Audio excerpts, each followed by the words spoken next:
So I think I'm just going to go ahead and jump right in and welcome you all to our panel. We are the engaging our guests, how to engage our guests, and I'll read through a little bit about what our goals are. So by the end of the workshop, you should be able to learn more about researching and booking guests, fine-tuning communication for successfully engaging guests, writing effective questions, and organizing production in order to effectively engage guests. So the formatting, and Richelle put in the chat, thank you very much, Richelle. The community guidelines are in the chat for anyone who wants a reminder. I'm sure your experiences have been similar to mine. Everyone has been really wonderful throughout this entire day so far, so I don't foresee any issues, but it is good to have a reminder. So the schedule will be, I'll go through a little bit with the format. I will introduce all of the panelists, including myself, and then we'll just start. And we plan to leave a good 15 minutes at the end for Q&A, which I imagine will be a very robust exchange. So we're looking forward to that. So my name is Candace Skibba. I am the moderator slash, what do you call me? Host Chair of, say again? Chair, maybe? Chair of the session. Thank you. John, you're the host actually, right? I'm the technical, but you're in Pittsburgh, host. So you're the chair. Okay. Oh, the chair. No pun intended, or every pun intended, right? So the format that we're kind of going by, each presenter will have about 10 minutes, 5 to 7 minutes to introduce and discuss their own project, and then their topic and how it fits within their project, and then a few minutes for the other panelists to sort of speak to that topic as well. So we'll go through that fairly quickly, and then we will transition to Q&A. So I'll start with the introductions. First, in order of presentation, is Richelle Wilson, pronouns she, her, a PhD candidate in the Department of German, Nordic, and Slavic at the University of Wisconsin-Madison, where she's writing a dissertation about IKEA as a cultural text. She is the managing editor of the Edge Effects magazine and podcast, producer and fill-in host of talk radio program A Public Affair on WORT 89.9 FM, and season 1 producer of the Collegeland podcast. So a lot of different things that we're going to be able to glean from your experience, Richelle. When I'm done with the introductions, I will put links to all of our podcasts in the chat so that you can access them easily. They're also on our page in the Humanities Pod Network page as well. And then next up, we will have Chris Holmes, pronouns he, his, an associate professor and chair of literatures and English at Ithaca College. He's the host of the literary podcast Burned by Books. He is the author of the book would you help me, Chris, so I don't butcher that? Oh, yeah, sure. Kazuo Ishiguro. Thank you. As World Literature, forthcoming from Bloomsbury. His work has been published with Novel, a forum on fiction, with Modern Fiction Studies, Critique, Contemporary Literature, Literature Compass, Diaspora, and Oxford's Research Encyclopedia. He is co-editor with Kelly Me Rich of the special issue Ishiguro After the Novel in Modern Fiction Studies. So it's lovely to have you and meet you. And John Plotz, he, his pronouns, is our third panelist. Mandel Professor of Humanities at Brandeis University. Is it Brandeis? Did I pronounce that correctly? Brandeis, I guess. Brandeis, thank you. Brandeis University and editor of the B-Sides feature in Public Books, as well as B-Side Books, which is Columbia University Press this year. He co-hosts 2 podcasts, one Novel Dialogue and the other one Recall This Book. His books include The Crowd, British Literature and Public Politics, Portable Property, Victorian Culture on the Move, and Semi-Detached, Aesthetic Experience from Dickens to Keaton. He is among the co-founders of the Brandeis Educational Justice Initiative. So we're excited to be in conversation with you as well, John. And then I'm Candace Skibba. I'm Associate Teaching Professor in the Department of Modern Languages at Carnegie Mellon. My area of specialty is contemporary Spanish literature and film. and I've concentrated my research on investigating the intersection between literary and film studies and studies of the body, most notably the abnormal body. So my study of the body has taken me to, of course, gender analysis, disability studies, and health humanities, and the convergence of literary and cultural studies interests with pedagogy has led me to investigate agency and empathy in both artistic expression and classroom practices. So, with the introductions now underway, I will turn it over to Richelle to begin, and she has some visuals that she's going to share with us as well. Food or Starbucks parking lots just to try to get Wi-Fi to attend school. And you're like, there's a massive I think I think there may have been someone who was unmuted. Okay, yeah, thanks everyone. And thanks Candace for the lovely introduction. I'm gonna go ahead and pull up my presentation. Okay, so as Candace said, I actually wear a lot of hats when it comes to audio production. And I kind of wanted to just briefly introduce those because it does change my approach a little bit with each project. I'm a radio producer at a community radio station here where I produce our weekday talk show, Public Affair, and that has a different host for each weekday. So we have kind of 5 regular hosts in the rotation. Each of them kind of have different beats, and I find guests for them, every day of the week. I'm also the podcast producer of season 1 of Collegeland, which is a podcast telling stories of labor that happens in higher education that often goes unnoticed. And that was produced in concert with 2 history professors. They actually just launched season 2 today. So, and I think their production is just like off the charts now because they were able to expand the team. So you should check them out, collegelandpod.com. I'm also the managing editor of Edge Effects, which is a digital magazine and podcast about the environment, very broadly defined. And our podcast actually has it has fully rotating hosts and fully rotating guests. We invite guest interviewers. So that's kind of just a little bit of what kind of goes into my thought process doing all of this. Obviously with the radio, I'm on a broadcast clock that kind of makes everything a little bit more urgent. So that might color some of my my advice here. I also primarily produce and do the behind the scenes work. I do host at times, but so I'm kind of wearing my producer hat as I give a lot of this advice. So the first thing just kind of I wanted to say, I was talking with the panelists beforehand about how our topic is kind of both nuts and bolts, but it's also very conceptual in a way, because I really believe this, that when you're choosing your topic, and especially when you're choosing your guest, this is one of the first steps that you can take to make sure that your podcast is bodying out the goals and the ethos that you have, for lifting up the voices that you want to lift up, for highlighting the scholarship that you want to highlight, things like that. So just be mindful of this, and it will really color the process. And I think it's just really important to have this at the forefront of your mind, the whole team. So a few just sort of tips that I have. See, I haven't taught on Zoom in a minute, so I'm like trying to move everything around. Okay. So this is probably my biggest piece of advice and like the biggest take home that I have.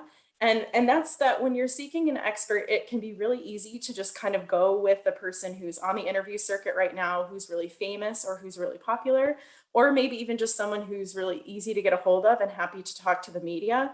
And these people can be great to talk to, of course, but I also want to invite you to do the research and invite guests who are women, who are Black people, who are Indigenous people, other people of color, queer, disabled, or otherwise underrepresented in your field. It's really important to be inviting these folks onto your podcast and to be finding experts maybe outside the norm of what we think. When you're considering a university affiliated guest, I always try to look at regional schools and smaller campuses.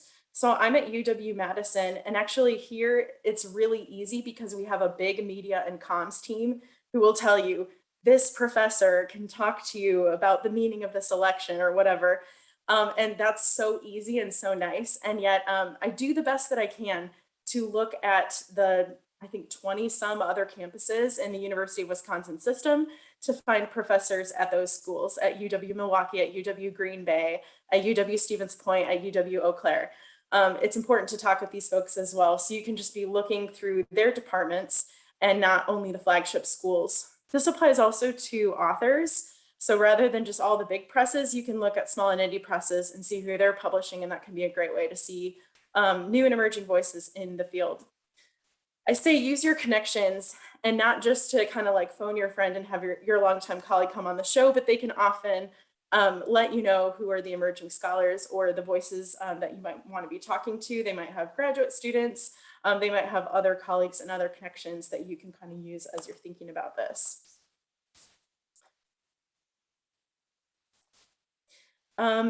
Yeah, so it can be really hard to find like people sort of off the beaten path, but just, you know, we're academics, like we can get creative about this and think of it as a research project.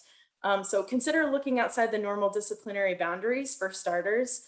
Sometimes, like especially during the pandemic, it was really tempting to just like, let's get on a literal vaccinologist or a literal epidemiologist and talk to them. But it turns out that there are people in all kinds of disciplines, and I think we as humanists understand this, who can speak to these issues. So bring that lens with you when you're thinking about guests as well. And as much as I hate to say it, like Twitter can be your friend in sort of identifying people who might not already be in your circles. Now, if your guest is kind of on the interview circuit right now because they have a big book out, or they're kind of semi-famous, or they're famously hard to get a hold of, the thing that I recommend doing is both reaching out to them directly if you have their email address, but also reaching out to their publicist. And you can usually find this information on the press website. Their publicist, especially if they have a recent book, is going to be able to kind of goad them into talking to you if your email is getting ignored in their inbox. So that's just a little, you know, kind of hot tip that I always give, is just to reach out to as many people as possible to try and get in touch with that person and see if they're available for this interview.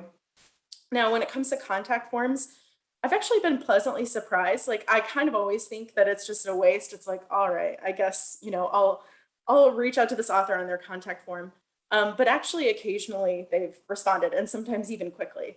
So they're hit or miss, but always worth a try. But just make sure, you know, don't necessarily expect them to get the job done. And speaking of which, this is kind of the big advice that I've gotten from my boss at the radio station. I think it's a piece of advice that we can take from our friends in journalism, and it's pick up the damn phone. So I would actually maybe amend this meme. It's not that you need to stop emailing, but it's that oftentimes emails, especially for folks outside of academia, may not be the thing that they respond to. It's like, if they don't know who you are, or if it's not urgent, it might not get to the top of their inbox. It might not be a priority for them.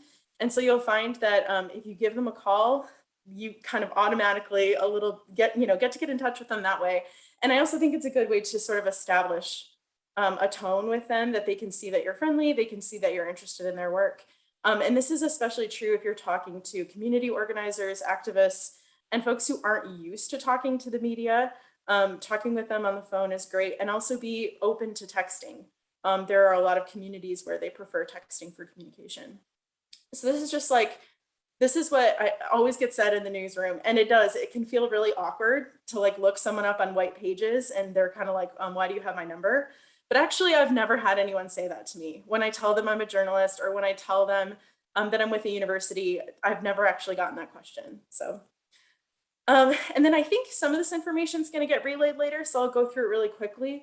I use a template when I'm emailing, and this is just so that I can kind of keep everything professional and keep the information streamlined, but always make sure you personalize it. No one wants to respond to a bot, and they want to know that you've looked into their work, and they want to know that you know who they are. So that's just kind of using a template that I modify as my way to strike that balance. I also really encourage folks to do that time zone conversion yourself. I've seen a lot of hosts kind of be like, noon to 1 p.m. And it's like, okay, well, guess what? We're in Central Time, which like, you know, it just seems like no one else operates in Central Time.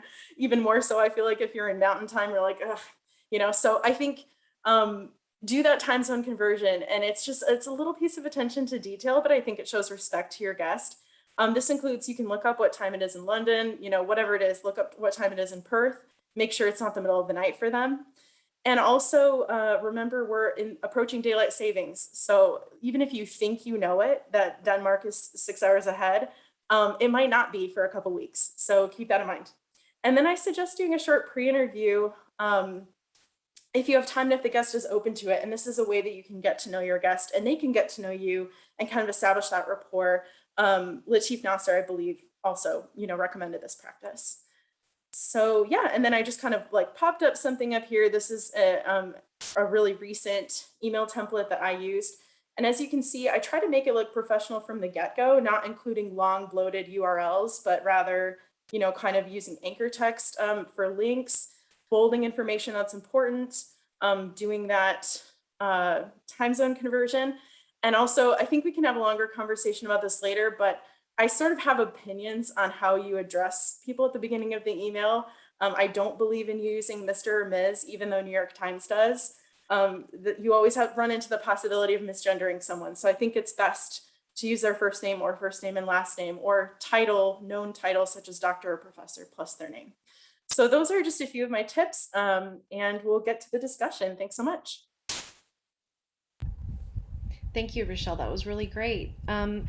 So we were going to leave a few minutes for those on the panel to weigh in, but I have a feeling that some of these things will be kind of, done within our own talks. And so if it's okay, I would like to go ahead and go on to Chris. That's great. Good afternoon, everybody. Thanks for being here. Thanks, Richelle.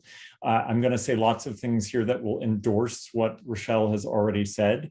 She has such an amazing array of experiences, many of which are totally foreign to me. So I'm excited to hear her answers to questions as well. So I'm Chris Holmes, and I'm the host of a literary interview podcast called Burned by Books. You can find it on Apple, Spotify, and Stitcher. I interview writers at a variety of moments in their careers, from debut writers like Alexandra Chang and Lauren Euler to more established authors like Rebecca Mackay, Rumaan Alam, and Lauren Groff. It's a one-person operation in which I book guests, prepare questions, structure and edit the recording, and publish and advertise the episode via social media. My college does have a podcasting room and some support for podcasters. It's very kind of new and inchoate, but I tend to prefer to just be at home. And the amazing thing about podcasting on your own these days is you can get I'll just swing it over here, a microphone on a boom for pretty cheap. And the sound is decent. So, for me, being at home where I can control interruptions and distractions is worth it. I'm going to talk a little bit about how to successfully engage guests from the earliest point of contact to introducing your guest on air to the actual interactions on the show, and what happens after you've published the episode. I am by no means an expert, and a lot of what I'm going to offer is tailored specifically to an interview show in which you have everything handled by one host, but hopefully you'll find something of value. I'll mention a few things that have been helpful to me about guest contact and beginning the process of making a guest feel comfortable and want to come onto your show. The majority of my entreaties are actually sent via social media, which I know sounds like kind of a strange thing to do, but I find that writers are often the ones in charge of their own social media, unless they're a huge name. And so you can often get a very direct and quick response. And if you offer them a kind of a formal and quite kind of directed to their work email or message, they'll take you seriously and they'll respond to you. As opposed to Richelle, I am very afraid of publicists and agents, because I feel like more often than not, in my case, they tend to be sort of a filtering agent and trying to find the kind of highest publicity points of contact that they can for their writers. And so I don't usually use them, and I do try, as Richelle suggests, to find contacts, whether it's a university contact contact or another writer that I've had on that might have an email. For me, a direct email or a social media connection is the best route to make a contact. For bigger guests, I do often end up using a publicist to get a message across, but I like the more sort of personal directed communication. So when I'm sending something to a potential guest, I want to distinguish my message from a random bit of sort of fan mail or something that looks really amateurish. I always focus on the specifics of the person's work and why it appeals to me. If they've published more than one book, I usually mention something about a previous work, as well as the one that I hope to talk to them about, and what I found lasting or intriguing about that work. I can't emphasize how much you're more likely to get a response if you show real and textured knowledge of the person's work. In this way, your correspondence with guests will actually feel similar to your academic work. The more specific, the more knowing, the better. This is doubly so when it comes to actual questions, but I'll leave that for John, who's going to follow me. For me personally, the number one thing I do to put a guest at ease is to send a slate of questions in advance. I actually make this a selling point of my invitations. I say directly that the writer will have the questions in advance and that they can veto or suggest additional questions as they like.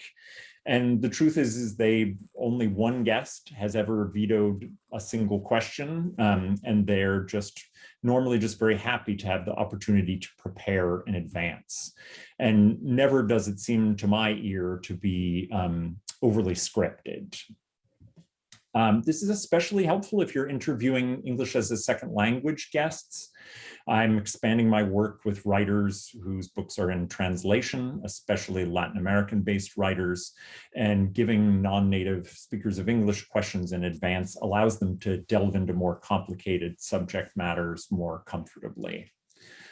When I call a guest to begin a recording, I usually spend 5 or so minutes chatting informally. This would be my version of a pre-interview, and just, have light kind of question and chat.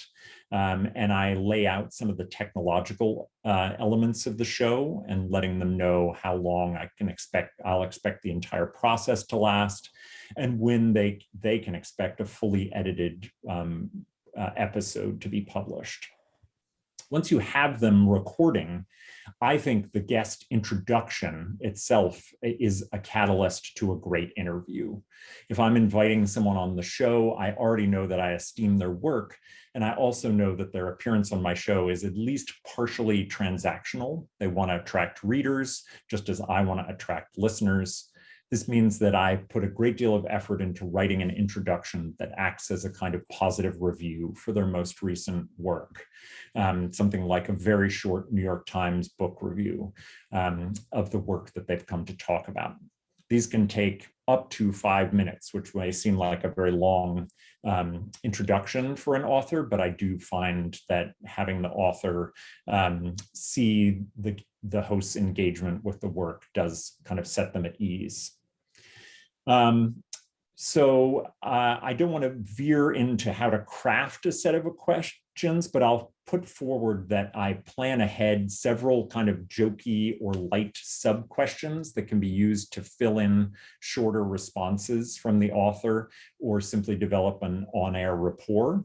For example, I happened to know that Alexandra Kleeman, before she came on my show, is a resident of Staten Island. And I know from having watched a lot of other interviews of her that she's very deadpan funny. And so I planned a side question about the vampire comedy, What We Do in the Shadows, which takes place on Staten Island. And I worked it in to act as a transition between a very serious topic and a lighter one. And it was clear she was delighted by the subject matter, and we both felt more at ease after the interlude. Editing is a huge part of making a guest feel comfortable. So I will assure guests in advance that I will edit out an answer that they truly dislike, or part of an answer that they're uncomfortable with, or things they wish they hadn't said. And as well, I try my best to remove some portion of the ums and ahs and natural speaking pauses, not all of them, because actually if you remove them all, everyone sounds like a robot. But I do think that guests feel more comfortable when they know there is the possibility that something they say that they really regret can be removed. I make sure that we agree on a date for releasing the episode, especially if there's a publishing date for the book that I need to be aware of. Once the episode is live, I send a link to the show to the guest along with a thank you note. I then promote both the writer's work and the episode on social media, linking to any existing accounts they may operate. What almost always happens is that the writer will then post to his or her own account and drive up the audience for that episode. That's all I have, but I'm looking forward to your questions and to the other contributors. Thank you very much. That was extremely informative. John, I'm gonna pass the baton to you, and then we will be able to move right along. That sounds wonderful. And I'm just going to do something here, which you guys may find useful or not useful, which is just going to give you kind of an early version of some questions that I used for an interview that I probably over-prepared for. And then I'm going to give you a more recent one of questions where arguably are sort of under-prepared, just to give you a sense of kind of the bandwidth of where my question thinking comes in. But I just want to say immediately, I mean, there's already so many interesting points to pick up on in this conversation, and Candace, I'm sure that will continue. Richelle, I really loved your remark about the necessity of, on the one hand, thinking of your network of connections and friends, so the kind of Granovetter sense of weak links, and on the other hand, the potential structural limitations of that, because your friends of friends is of course better than just talking to your friends, but it is also has its own structural biases built into it as well. And we think a lot about that tension, which I think is a necessary one in terms of those initial contacts. And then Chris, just really quickly picking up on some of the things you said, I really take your point about the intro being a potential catalyst. It's really interesting. I'm going to say a tiny bit about about our podcast, the one I do with Elizabeth Ferry, but we actually limit ourselves to 2 minutes for the intro, but we also, like you, think of that as like, you know, a prelude, like an overture, you know, where a lot of the themes can be put into play and maybe some of them get picked up and some of them don't.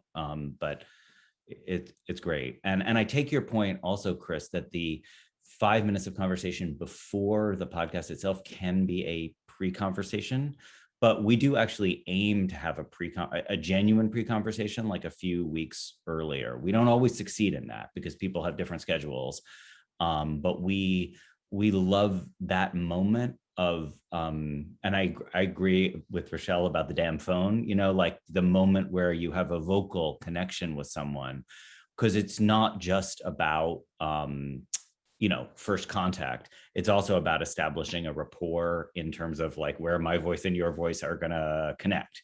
So we like that. So I'll just very quickly say my podcast, the podcast Elizabeth Ferry and I have done since 2019 is called Recall This Book. And I have another podcast called Novel Dialogue, but they share a triangular structure. And Chris knows a lot about novel dialogue too, because he's involved in it. But they share a triangular structure in that what we try to do is put two people, sort of, in the case of Recall This Book, it's two hosts, and I'm an English professor, my colleague Elizabeth is an anthropologist, and then we try to have a third person who is somewhat different from us. So that person could be an author with a new book, but they might just be someone else who's interested in a topic that we're interested in. So what we're aiming for is a triangulated conversation generally.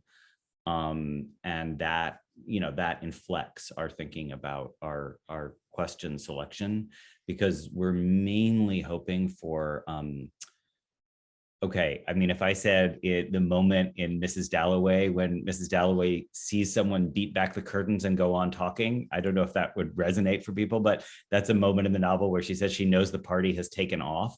So that's what we're aiming for, is those repartee moments where we can feel like we got beyond the original staged question to the follow-up where something really interesting is happening. So lots of our original staged questions do make it into the final interview, but we're often pretty ruthless about editing the early parts because we're looking for the takeoff part. So I guess that's partly to say, I definitely do believe in researching questions and thinking a lot about the 4 or 5 different topics that one hopes to cover. But I also think that it's often the second or the third question, not the one that you originally, not the short one you originally scripted, but something like the second sentence that you have in parentheses. That one turns out to be the one that really gets the conversation going. So I heard Arthi Vade this morning talk about responsiveness, like as a virtue of teaching, and just to show your presence in a conversation. You know that you have heard what the person says, and the proof that you've heard it is that you take their thought and you give it back to them with a difference. And I think that's a reason. I think that we should embrace, those of us who are academics or in the teaching racket should embrace the notion that there's a professional deformation that can make us, I won't say better at podcasts, but we have a particular disposition to be able to hear what people are saying and respond to it. So I'm, I do believe in writing the questions in advance, but I even more believe in trusting yourself to come up with a good follow-up. So Candace started a wonderful document with pre-questions here, and I'm going to just go through a few of the questions that Candace and others suggested as relating to this, and I'm just going to do this in about 2 minutes. But when a guest has been interviewed prior to your own discussion, do you look at past interviews? And I actually don't do that very much. I mean, I think if we had more time, we probably should. And we definitely check out prior interviews if the person is celebrated to make sure that they would feel comfortable in this format, but we don't. I think partly because we have this odd triangular structure, we count on our own structure to innovate necessarily. So we don't think we're going to be asking the same sort of questions as other people. But I mean, I think it's a great instinct if one has time for it, but we don't generally do it. So I think I said something about the question of scripting questions, but I am definitely a fan of writing a scripted question and then just sort of departing from it. And then I think there's a great question, which is the effective way to transition topics in a podcast interview. And I would love to hear more from other people about this. But one thing I'll say is that I think because we do believe in editing, like we're not afraid, we don't rearrange, but we're not afraid to cut out. We are okay with there just being a hard break and then someone saying, so now the topic I want to bring up is X. And that means we actually, I think as Elizabeth and I have done this more, we tend less to do the thing that I think you're sometimes trained to do as a teacher, which is elegantly refer back to something that was just said. We tend more to allow there to be kind of like a section break, so that if it turns out the previous section doesn't make it into the interview, it's still okay for us to start anew, with a transition like now might be a good time to turn to, because now is always a good time to turn to whatever your next topic is. So I think it's okay to allow for those sorts of questions. And then the question of how to manage multiple guests. I have a lot of thoughts about that. I mean, first of all, I'm really glad that whether we record live or when we record on Zoom, that we have visual input. And I noticed Latif used a lot of hand gestures today in his conversation, and I'm sure that's a podcaster trick. Like I think it's okay to use, using your hands and your face to let people know that you want in or that you're ready to move.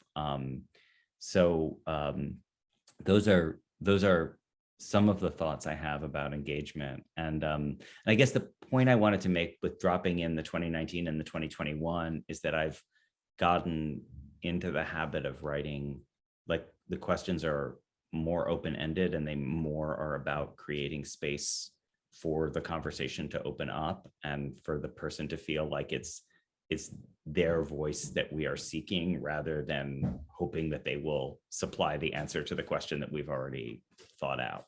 So, okay, over to you, Candace. Thank you so much. That was absolutely wonderful. So, from my perspective, I'll be very brief. My podcast came really kind of out of necessity. I was discussing with quite a few people how they were handling, teaching and learning, Zoom transition, all of the things that came with the past 2 years. And it seemed like a lot of people had some really great ideas, and I thought it would be a really great venue in which to share those ideas through a podcast. I have no prior experience. I am similar to Chris. I am a one-person show. I scheduled, interviewed, edited, promoted to the best of my ability, all on my own, with no funding. So I'll just sort of like a side gig sort of.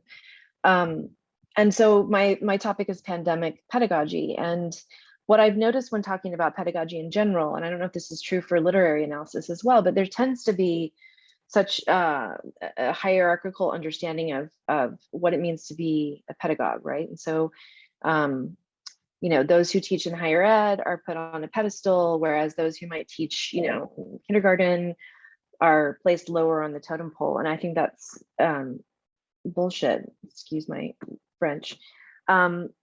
I think we can all learn from one another. And so for me, the platform of a podcast is so beautiful because it can decentralize and take the hierarchy away from those inherent value placements that we put on ourselves and on the people around us. So I interviewed, anyone from a colleague who was in higher ed to my children's karate dojo instructor, because I was thinking about, there are so many things that we can all learn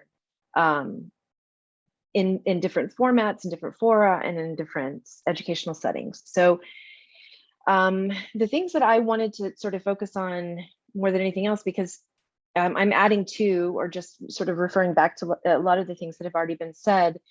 For me in particular, because I was the one that had the PhD doing some of these interviews, I tried really, really hard to create questions and to create a structure and an organization that was inviting and welcome and didn't come across as me being the expert and them not being the expert, because that was absolutely not what was happening. And different from some of the other podcasts, particularly on this panel, I was interviewing people who are not famous. They're not published authors. They're not literary greats. These are people who were struggling just like all of us have been in different ways with how to approach teaching in this time period. So, I mean, it's ironic, but I did start off with just kind of a social media inquiry where I was asking social media, how many people feel like they have been struggling with interacting with folks during the pandemic, and the sub question was, does anyone feel as though empathy is a way in? Like, if one is more empathetic, is one more able to navigate this, this idea of Zoom, really? And that started a conversation that was bigger. And so from that, I asked a couple of people to be interviewed. And as far as organizations concerned, I think most everyone, John and Richelle and Chris, have all spoken about organization. The few things that I will add is that I kept a very detailed spreadsheet. So I knew where everyone was in the process, all of my different guests. So the categories would include, did I send them an email of introduction? Did I send them a confirmation date? Did I send them a reminder? Did they fill out the release form? Did I send them a thank you? Those were all of the sort of just like nuts and bolts. So I could keep track of all that because it did become kind of arduous.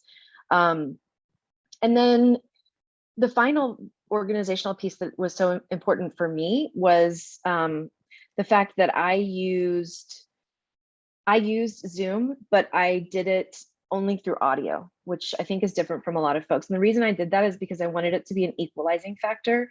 So I wanted to be able to interview anyone who had a phone line. I didn't want anyone to feel like they had to have a video presence or, make themselves look, Chris's audio as well. That's fantastic. I do think that there's something to be said for that. It may be less threatening for some folks. I'm not sure. It might be more equitable for others. That was my hope, at least. And I also did share each edited episode with all of my guests and had them approve. So it was consensual. So I wanted them to make sure that the way they were represented felt like it was authentic.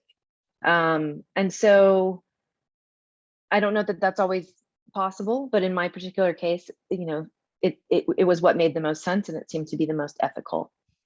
And because ultimately the ethos of my entire podcast is this sort of idea of reciprocity, right? We're all learning from one another. And in order to do that, there has to be consent involved. So I'll end it there because I know that there are probably going to be some really fantastic conversations that come out of all of these presentations. So I'm going to be taking questions from the chat. We welcome folks to raise their hands if they'd like to speak. And we also have questions that John mentioned. We've prepared some questions if everyone feels like they're hitting the, you know, Friday afternoon slump without enough coffee. So in whatever format you all would like to engage, we welcome you to type in. Candace, can I read a question from the chat that Yeah, got sent please. to me? Thank you. Leah, did you want to ask your question out loud? Let's see. Sure. That sounds great. So first of all, this is so wonderful. This has been such a great conversation to listen to. Thank you so much, everyone, for what you're saying. My particular question was this. So I think sort of like Candace was saying, I am also in the situation where I sort of saw a need and then wanted to fill it with a podcast idea. So I'm developing and working on a podcast specifically for grad students on topics that I couldn't find enough information on, like mental health issues, et cetera. And so for someone like me working on something like that, it's self-produced, you know, I am seeking out guests by myself and editing and just trying to figure all that out. I guess my question was about any specific recommendations for that. And for Richelle in particular, I had a question because you've got this wonderful experience in radio. So I thought, would you recommend trying to get like interning experience, you know, with a local radio, or what tips might you have for those of us who want to hone our production skills? Yeah, do you want me to maybe start that off? And then I think that this is a question for everyone who's kind of kicked off a podcast on their own. In terms of radio, especially if you're a grad student, for me, actually the main reason that I got involved with radio was because I was looking for a summer job. And my campus or in my department, there's no guaranteed summer funding for graduate students. You're kind of on your own. So I had been applying to jobs like everywhere in town and didn't get one on campus, didn't get one off campus. So I started volunteering actually at the local community radio station. Now, and I say community because this is more likely to be an opportunity at your community station as opposed to your public radio station, which is going to have public funding and may have a little bit more of a competitive process for admitting people to jobs. But if you do have a local community station, there's a chance that they're probably volunteer powered to some degree and will gladly accept your help. And so that's exactly what happened with me. I volunteered on the news team. So I was just reporting local stories and I'd literally never done anything like that. But to them, they were thrilled. They're like, oh my gosh, like a PhD student like wants to help us produce stories, like welcome to the team. That was a little bit like, it seemed like Latif Nasser had a similar comment in his remarks that it's like, don't underestimate how many skills you already have and can bring to bear to this space. So I recommend volunteering insofar as that's an option with time that you have. I don't know that this helps with audio so much, but just something that I've learned. Now I've been at the station for 3 years and I'm connected with other publications in town, some of our local like newspapers and magazines. And like, you wouldn't believe it, but it's just like, they're always looking for content and they're always looking for talented people. And so it may sound crazy, but if you just kind of pitch yourself to a local publication or a local outlet that you admire, the chances are, especially if you're willing to do it for free, which I have problems with that as someone who cares deeply about labor and fair compensation. But if it's something that you can afford to do in this part of your career, I highly recommend just kind of putting your work out there. Leah, I'll just jump real quick on to say that I do think What's difficult when you're talking about things like mental health, and particularly with graduate students, and I've come across this because the second season of my podcast, I want to be students, right? I want to interview students and their learning and through the pandemic. But I'm struggling with the idea that I want them to feel comfortable enough to divulge whatever information that they have. But I also have a position of power, and I don't want to, I haven't yet really figured out how to strike that balance. And I think that would be something that you would have to really look into as well. I mean, at this stage in my game, I'm 46, been out of grad school for a while. I'd be happy to talk to you about my graduate school experience, because I don't think that it would make much of a difference. But I know that other people would feel really uncomfortable with that. So the consent piece, I think, is big when you're interviewing people where there is a power dynamic, and it's not because they're trying to publicize something that they've written. So way to go, though, Leah. That's a really important work. So I guess going through that, then I have a related question that I thought I would bring up. That's about listening. So I think we've all been talking a little bit about how being a teacher and running a podcast, there are some things that overlap. And in particular, your voices, John, Richelle, Chris, like your voices are amazing. And I don't know that you maybe necessarily set out to have a very great voice, and maybe that's another overlap that we have with teaching. So how do you practice listening? Do you practice those, how long do you pause in between one subject and another? I find that I as a listener, I'm very put off by folks who tend to, I can tell that as a host, they're already thinking of the next question. And so they're not really engaged and present with the question that what their guest is sharing. Do you all have any tips on that, on how to be really present with your guests? And John, you're unmuted. Do you want to start? Oh gosh. I saw Richelle. I thought Richelle was going to go first because I see her. But oh yeah, I'll say something really quick. The only point I was going to make is that actually that the pragmatics of that changed a lot when we went all Zoom or all online, because we used to all cram into this tiny little eggshell packed recording booth at Brandeis together.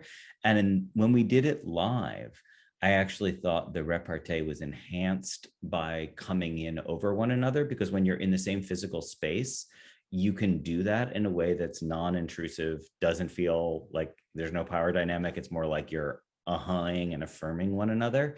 But then I felt like I had to kind of relearn the pragmatics of it, not the underlying logic of engagement, but the pragmatics of like longer pauses.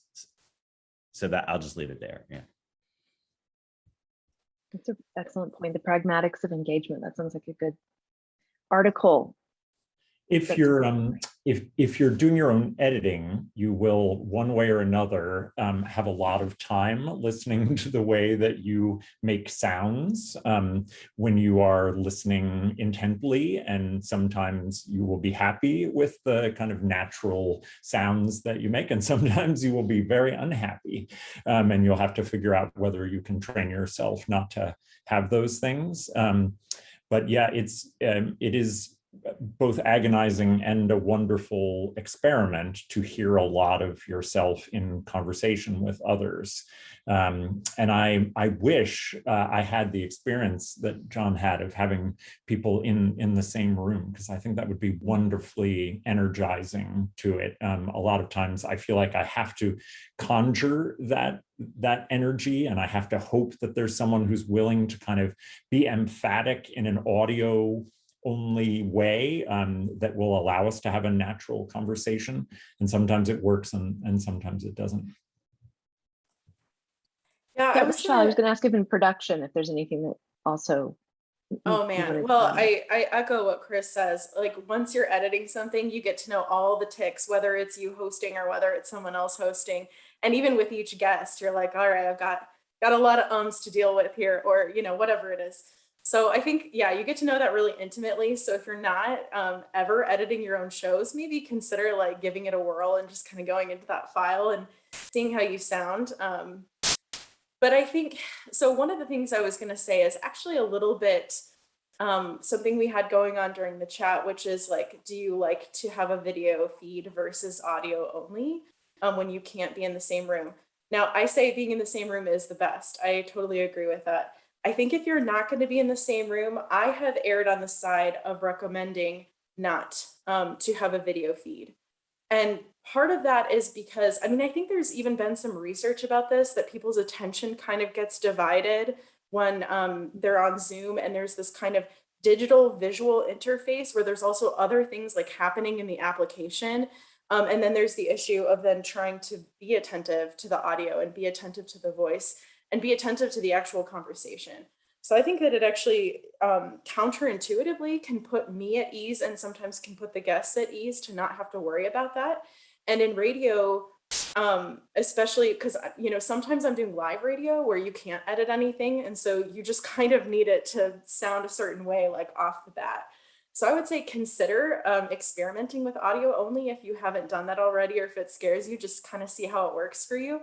I also think if you're doing live, or if you're editing with a light touch and you're not getting 2 tracks where you can edit out all of your ums and what have yous, minimal verbal affirmations. I know that that sounds like counterintuitive, but to the listener, hearing all this, and even sometimes to the interviewee, they'll think that you're maybe about to interject when you're not. So ironically, I've kind of had to pull back, and in order to be a better listener, I have to do fewer verbal affirmations than I think. And it will feel very awkward, but it will sound so much better. And it helps too, because, and I'm still working on this, my transition style is I basically just kind of like let them give that answer, and it gives them a lot of breathing room if you aren't like vigorously, you know, saying a bunch of stuff and mumbling, but give them that breathing space. When they're done, you can pivot, and I get to do a station ID when I'm doing a live show, but you can do one for a podcast too. You know, you can say, like, you're listening to a Public Affair on WORT 89.9 FM Madison. I'm Richelle. I'm talking with John Plotz about his amazing podcast, you know, and that is like, it's weird, but that just kind of puts you in the different space, like ready for the next question, so that you don't have to make that elegant transition. So those are just like a few things that I've learned about interviewing. I think a couple of the questions that we had prepared, unless someone wants to jump in, but I was thinking about that idea of how do you interrupt a guest, or do you interrupt a guest? And, you know, if someone veers off topic, how do you sort of bring them back? So the transition, I think there are kind of 3 pieces to that, right? There's the transition, the interruption, and then, you know, sort of your agenda and what you hope transpires. And some of that, you know, the editing will help with. But do any of you, and any of you all who are who are listening, any of you have any tips or tricks or things that you have found to be really effective?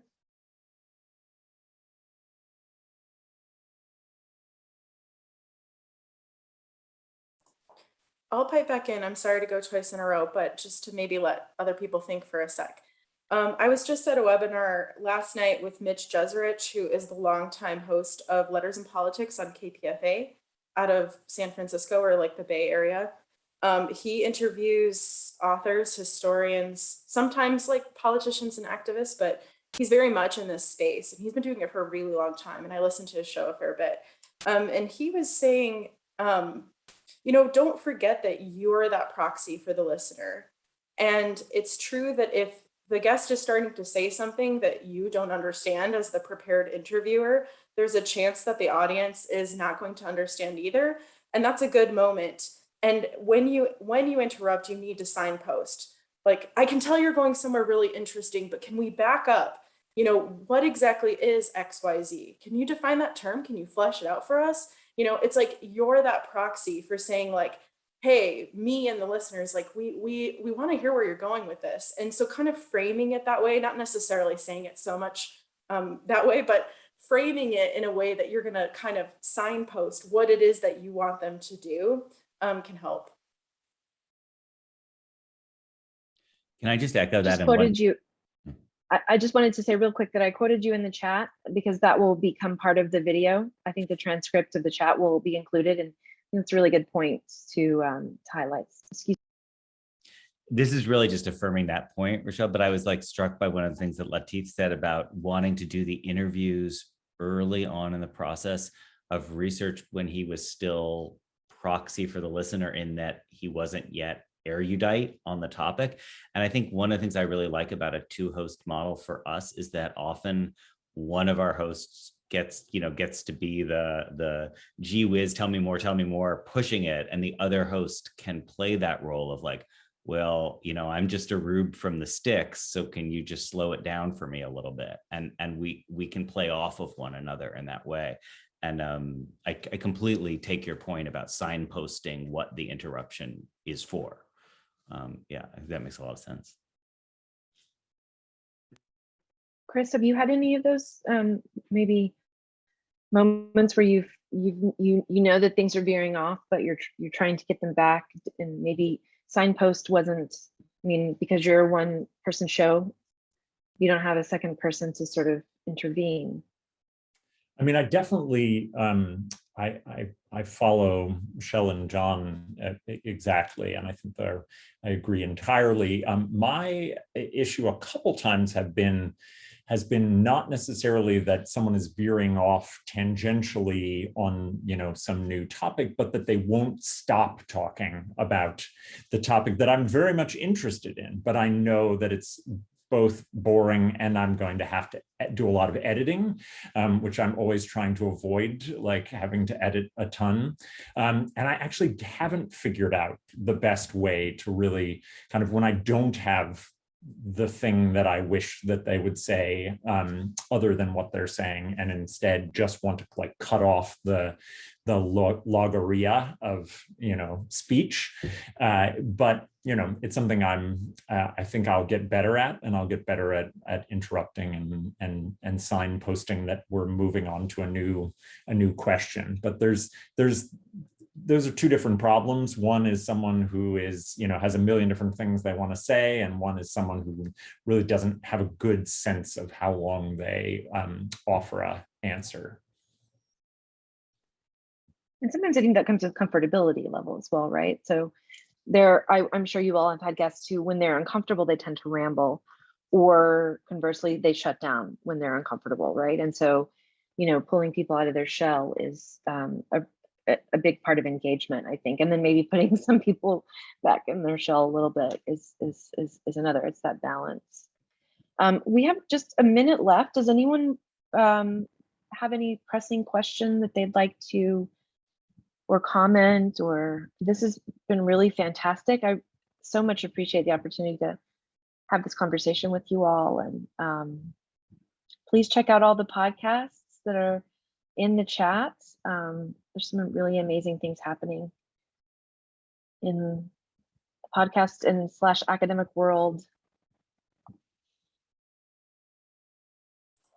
Candace, just for everyone, that there's a forum at the end of the symposium tomorrow in the afternoon, and we're really still figuring out the future of this network. So if you have ideas or places you want it to be, or things you want to do within it, we really would love to have that conversation tomorrow, because we're just here at the beginning, but we don't think of ourselves as like running it. We think it's for all of us. So yeah.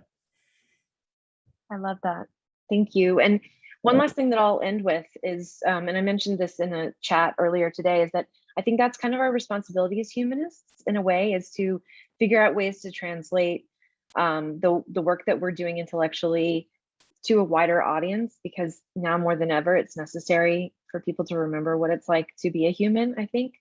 So for that, I'm sure that that's something that all of us in this room are struggling with and working with, and I very much appreciate it. And I think that hopefully all this work really does shape kind of intellectuality, and hopefully the role of the humanities moving forward, especially in higher education. So with that, I will say thank you so much, and hope that you all enjoy the rest of the symposium.